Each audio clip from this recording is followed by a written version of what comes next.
What's up, everybody? It's the early morning mind, Carl. Welcome to another. And I'm not even kidding. It's like 7. It's like 7:20 in the morning right now.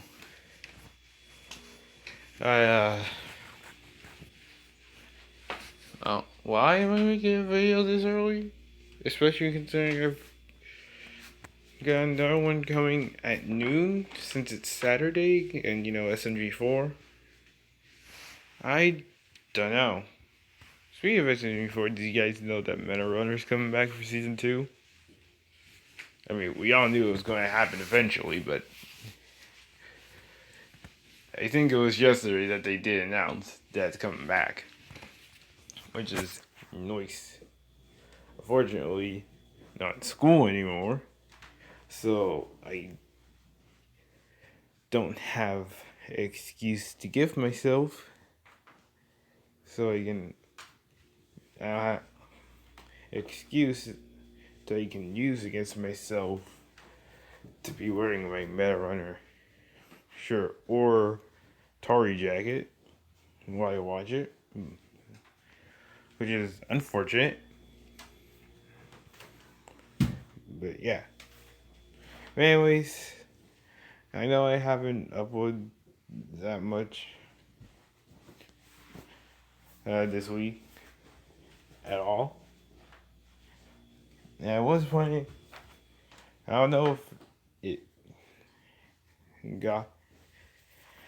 I don't know if it is on the channel now, but I did try and do a live reaction to the Origami King Nintendo Treehouse Live, but believe it or not, for some reason the live stream just disappeared out of existence. I don't know what happened. But anyways, to at least somewhat try to make up for the absence, you get one extra video on Saturday. I don't know if Game Series gonna upload another video today like they did last week, because I remember they had posted a video on Saturday, which is strange because it's usually like around Tuesday, Monday, Tuesday. So if you guys are lucky, you'll be getting 3. How great would that be? But anyways, we've got a bit of an old one today. We have an old film series, actually. It's been a while since I reacted to that. And this one's apparently about Jameson possibly stealing from Spider-Man? Stealing what? I have no idea whatsoever. Seriously, what could he be stealing from good old a Spidey boy? I don't know. But that is what we're going to find out today. That sounds like... Mr. YouTube algorithm? Sir, I have more theories for No. you. Let me take a look at those. Grab, double grab. There's about Westworld. There's about the good place. Nobody wants this high-minded crap. But good guys turn to bad guys turn to good. But I think the viewers would really enjoy seeing... You know what the viewers enjoy? They enjoy what I tell them to enjoy. That's why I'm here. And why you're here. So give me some superhero theories. But there aren't any new movies coming out. I don't care. Go dig up some old gems. Make something up about an old Japanese show being canon to the MCU. I want theories about Spider-Man. What the hell? There's some Japanese... What?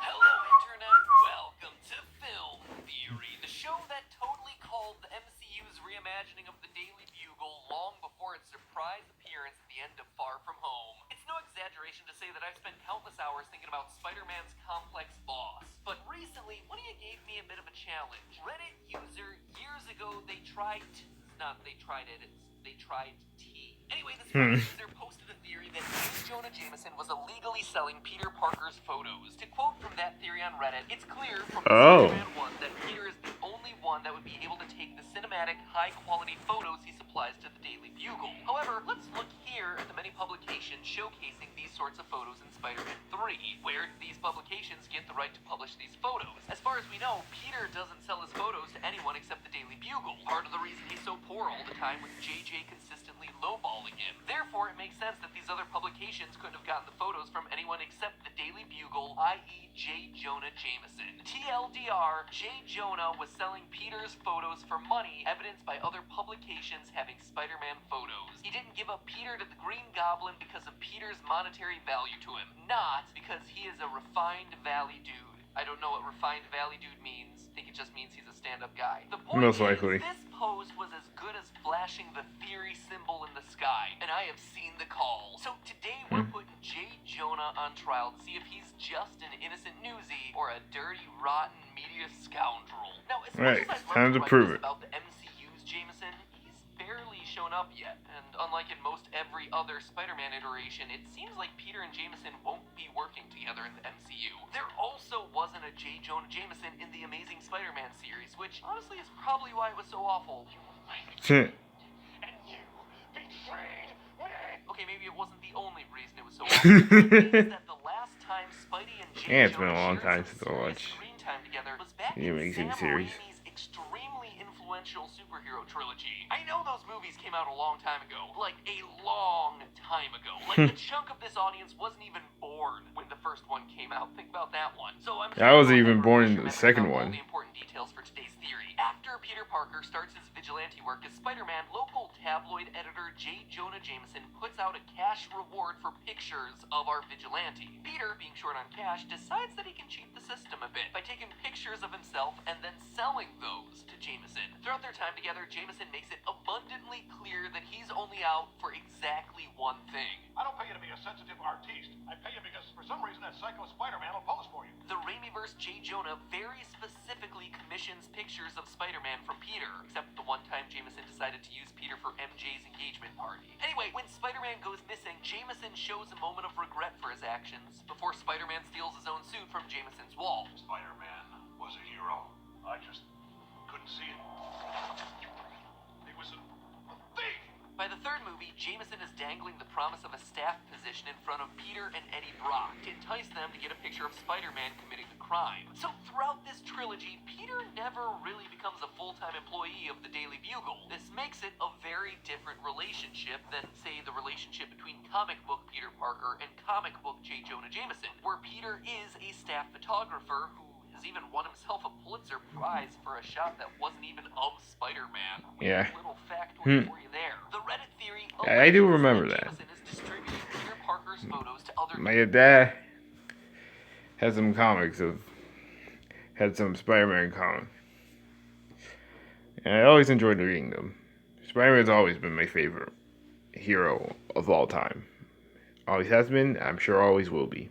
newspapers. But the comment section Most actually likely. takes it one step further, saying that this is no longer just shady business, it is outright illegal for J. Jonah to be doing this. As user Andrana Chrome says, quote, he's been ripping Peter off for years by claiming it as Bugle property from fan mail-ins and anonymous sources, and reselling the photo rights without credit or royalties to Peter. Why would he admit that to anyone? He could get sued. Let's talk about that exactly. We've established that Peter is a freelancer working on commission and that he takes pictures of Spidey. In the movies, we can see 3 major papers and 1 major magazine, none of which are the Daily Bugle, with excellent quality front-page Spider-Man pictures. A large part of the plot of Spider-Man 3 is about how rival photographer Eddie Brock is incapable of getting an actual photo of Spidey, which is part of a long string of evidence that the wall crawler is just very hard to get on camera. It seems pretty darn clear then that these photos in the other newspapers came from Peter by way of the Bugle. What's more, we know that Peter is struggling financially and is desperately trying to get that staff position at the Bugle, so it seems like he's not selling those photos directly to these other outlets. The Bugle is his only buyer, which means the only way that those those other papers are getting high-res photos of the webhead is through J. Jonah selling Peter's pics.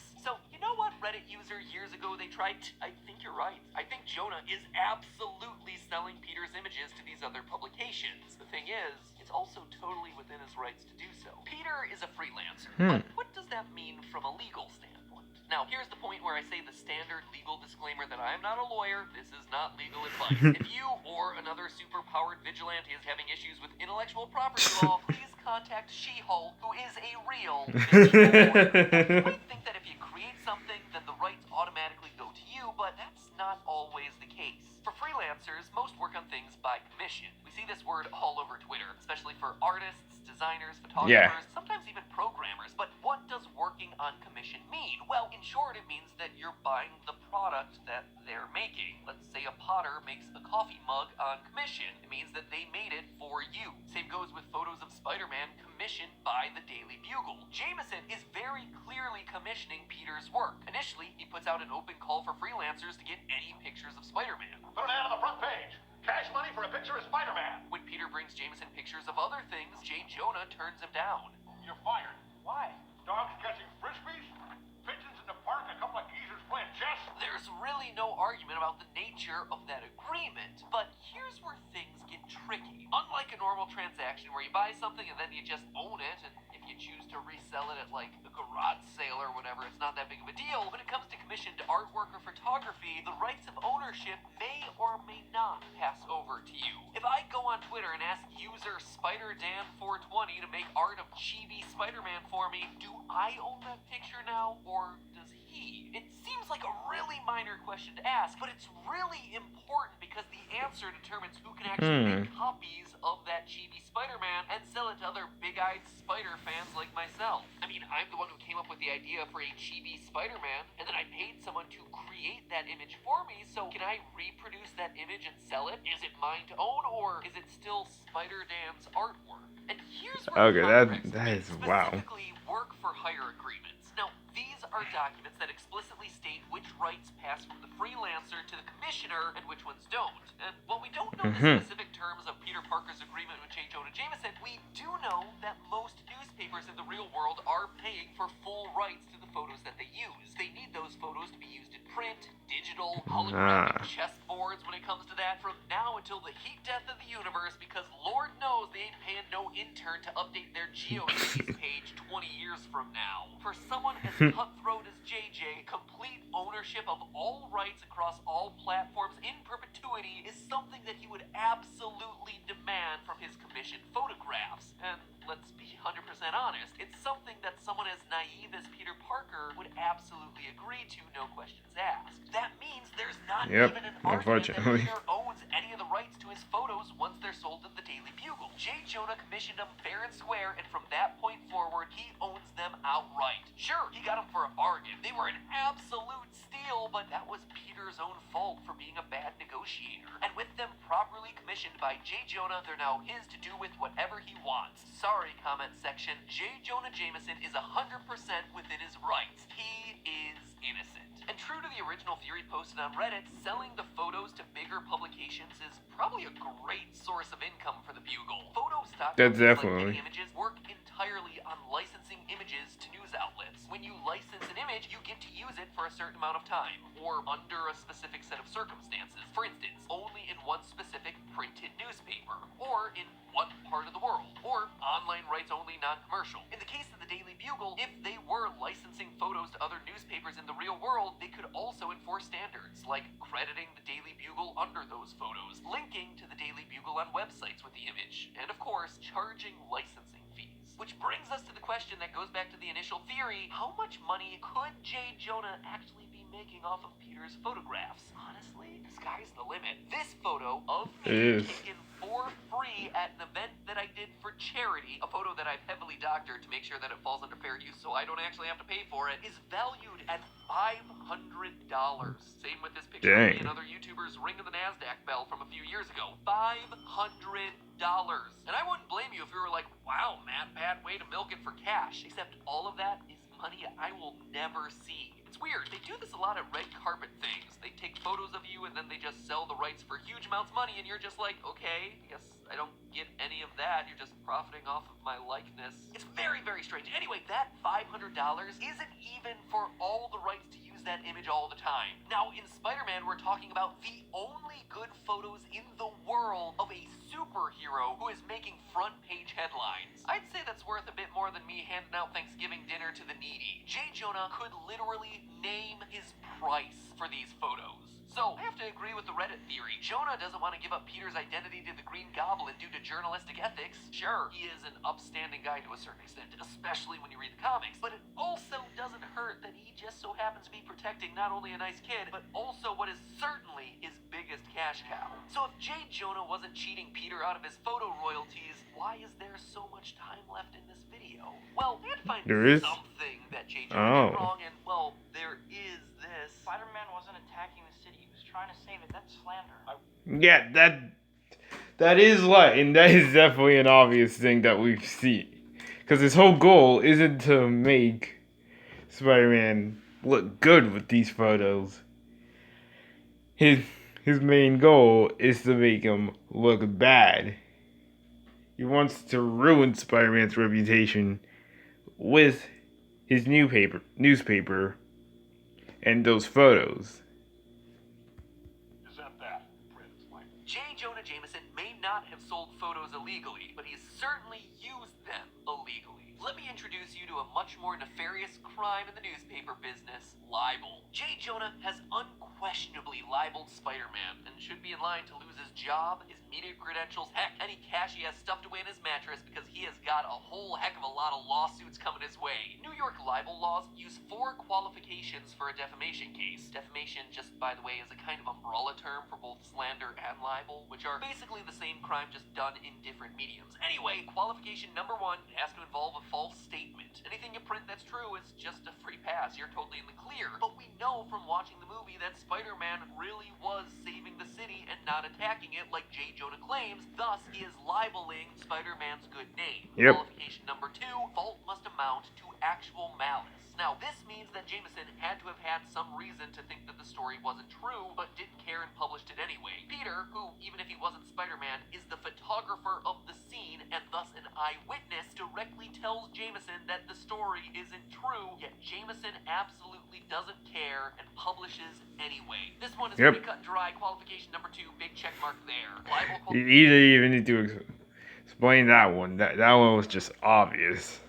Qualification number 3, it must cause special damages or defamation per se. Special damages usually refers to the financial fallout from slander. It costs someone their job or it costs someone their business. Since Spider-Man is not a profit-generating enterprise, that's not important. But what is important the second is one. The defamation part. Defamation per se statements are things that impugns a person's character. In other words, makes them appear morally corrupt. The accusations Which definitely that Jonah leveled at Spider-Man both impugn his character and accuse him of committing morally corrupt crimes. So far we have ourselves a good case for 3 out of the 4. Pretty rock-solid court case we have cooking up here, right? I'm sure this 4th qualification couldn't possibly debunk the case that we're building, right? Oh wait, number 4. Defamatory statements must be published to a third party without privilege or authorization. That's actually a little bit murky here because Peter Parker explicitly sells his photos to Jameson. If it happened only the one time, you might make the argument that Peter didn't know what to expect. But the Raimi trilogy takes place over years, as Peter graduates high school in the first one and is done with college by the third. Peter works for Jameson throughout most of these movies. Peter definitely protests about the way J. Jonah treats Spider-Man, but his continued work for the Bugle at least indicates that he's not that mad about it. And things get more complicated when you consider the fact that Spider-Man's identity is hidden. In the comics, Spider-Man actually does sue J. Jonah Jameson for libel, but he drops the case when Peter Parker is added as a co-defendant for the pictures he took. If the courts were indeed unaware of Spidey's secret identity, then he could claim that they were unauthorized, though he would be lying to the court and thus guilty of perjury. If the courts do know that Peter Parker and Spider-Man are one and the same, then all of a sudden, Peter authorized the use of those photos for the libelous story, and thus is okay with the libel libel being published and therefore exonerates J. Jonah from yet another crime. As if all of that weren't enough, there is one last obstacle for our intrepid hero to overcome: statute of limitations. See, there's no criminal libel law in New York, so Spider-Man's only recourse would be going through the civilian courts. Now, what does that mean? Well, a lot of things, but for our purposes, it means that he has a limited time in which to file his suit against J. Jonah Jameson. The laws around slander and libel are also ridiculously outdated in some places, including the state of Virginia, where they seem to be aimed exclusively at criminalizing yo mama jokes. Seriously, What? From that law, any person who shall falsely write and publish of and concerning any female of chaste character, any words derogatory of such female's character for virtue and chastity, or imputing to such female acts not virtuous and chaste, shall be guilty of libel. What is going on over in Virginia? There's a whole law specifically dedicated to not shaming the ladies in public writing. Anyway, New York's criminal libel law is non-existent, but for its civil libel law, the statute of limitations is 1 year. Before Spider-Man 2, it's easy to argue that Jameson was committing libel all the time, recklessly publishing stories that he knew to be false. Turned the whole city against him. A fact I'm very proud of. After Spider-Man retires, however, Jameson buys Spider-Man's suit only to have it stolen from him by Spider-Man himself. At that point, Jameson has all the evidence he needs to conclusively say that Spider-Man is, in fact, a criminal. Jameson bought the suit fair and square. Spider-Man stole it back. That wasn't within his legal rights. He committed a crime. By the time Spider-Man 3 wraps up, Peter has graduated from the college he was attending in Spider-Man 2, so any libelous publications were long in the past. Yeah. Jonah may be heavily biased against Spider-Man, but he's a victim of one of Spidey's admittedly few crimes. He has proved that Spider-Man is a menace, and actually does have good reason to believe it. Spider-Man, by his own hand, kills the only real chance he has against J. Jonah before it even gets off the ground. So what's the lesson here, friends? Well, for starters, superheroes need to brush up on their legal systems a little bit better to make sure they're not complicit with their villains. And maybe they could have, like, other summer jobs that don't contribute to their own negative publicity. Come on, Peter, I thought you were supposed to be the smart one. Pretty dumb move there, Webhead. You could always be a lifeguard if you're looking for a job. Stop running around the pool deck or I'll web sling you to the diving board. But hey, that's just a theory. A film theory. And cut. Alright. That was really interesting. Like, so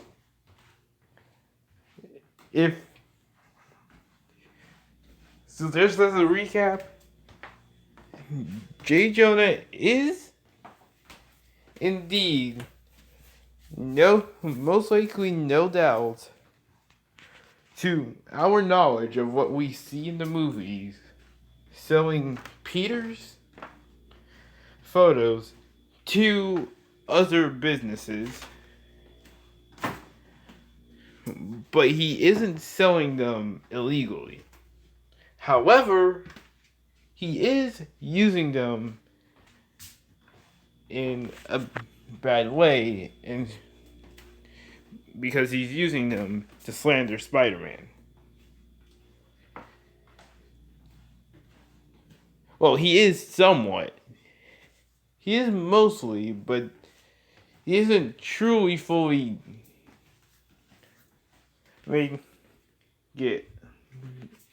Isn't truly illegal because he does have reason to believe that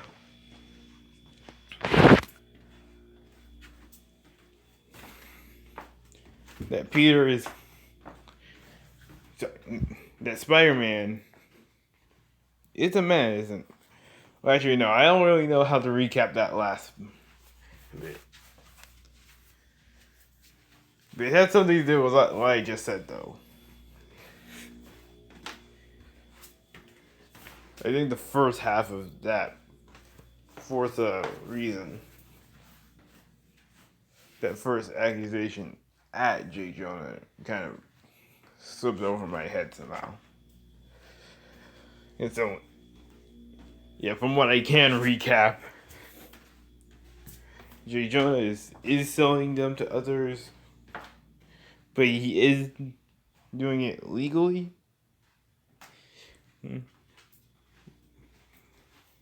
But from what I remember, he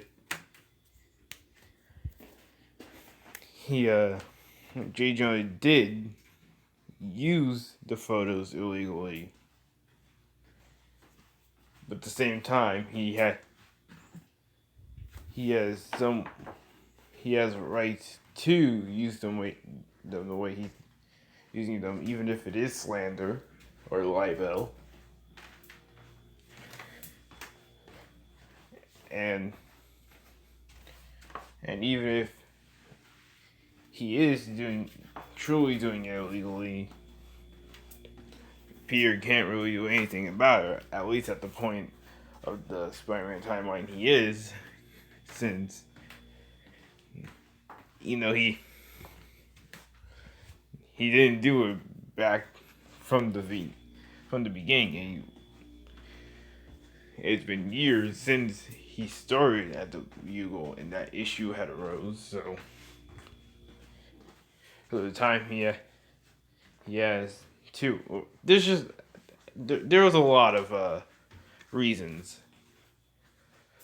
for why J. Jonah is able to get away with what he's doing. I should probably have just said that, but I'm stupid.